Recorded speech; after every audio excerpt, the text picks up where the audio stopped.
ভারতীয় টেলিভিশন সিরিয়ালের মধ্যে সবচেয়ে অন্যতম সিরিয়াল হলো সিআইডি। সিআইডি সিরিয়ালটি দেখেনি বর্তমানে এরকম মানুষ খুঁজে পাওয়া যাবে না।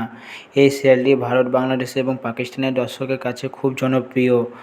তো বন্ধুরা, আজকে এই ভিডিওতে দেখে নেব সিআইডি অভিজিৎ এবং ডক্টর সারিকার মধ্যে কী সম্পর্ক ছিল এবং তাদের মধ্যে বিয়ে হয়নি কেন, এই সম্পর্কে আজকে ভিডিও।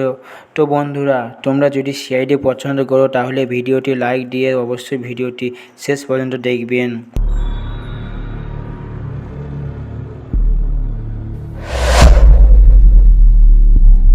সিআইডিতে ডক্টর সারিকা চরিত্রে অভিনয়। তার আসল নাম শ্রদ্ধা মোসাল্লে। তিনি 7 জানুয়ারি 1984 সালে গুজরাটে এক হিন্দু পরিবারে জন্মগ্রহণ করেন। তার বর্তমান বয়স 39 বছর। সিআইডিতে অভিজিৎ চরিত্রে অভিনয়। তার আসল নাম আদিত্য শ্রীবাস্তব। তিনি একজন ভারতীয় অভিনেতা। হিন্দি চলচ্চিত্র, টেলিভিশন এবং থিয়েটারে কাজ করেন। সিআইডিতে সিনিয়র ইন্সপেক্টর অভিজিৎ ভূমিকার জন্য সবচেয়ে বেশি পরিচিত।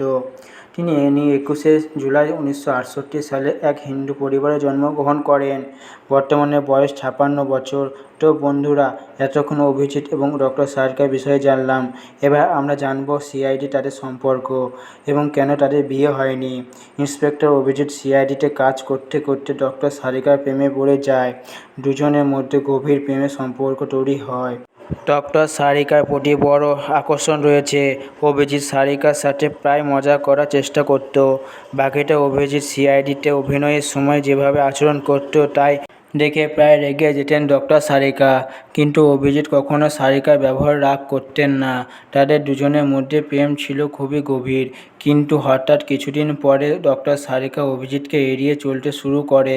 অভিজিৎ বুঝতে পেরে অনেকদিন জিজ্ঞাসা করেছিল, আমাকে তুমি সবসময় এড়িয়ে চলছো কেন, কিন্তু কখনো উত্তর পায়নি। তিনি অবশেষে অভিজিৎ জানতে পারে ডক্টর সারিকার মায়ের জন্য অভিজিৎকে ভুলে দূরে চলে যায়। দুজনের সম্পর্ক এভাবেই থেকে যায়।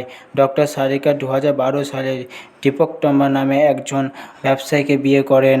বর্তমানে সংসার জীবনে ভালো আছেন এবং অভিজিৎ 2003 সালে মানসী শ্রীবাস্তবকে বিয়ে করেন। তাদের মধ্যে 2টি সন্তান রয়েছে। তো বন্ধুরা, এই ছিল আজকের ভিডিও। পরবর্তী ভিডিও পেতে চ্যানেলটি সাবস্ক্রাইব করে পাশে থাকা বেল আইকনটি অন করে রাখো।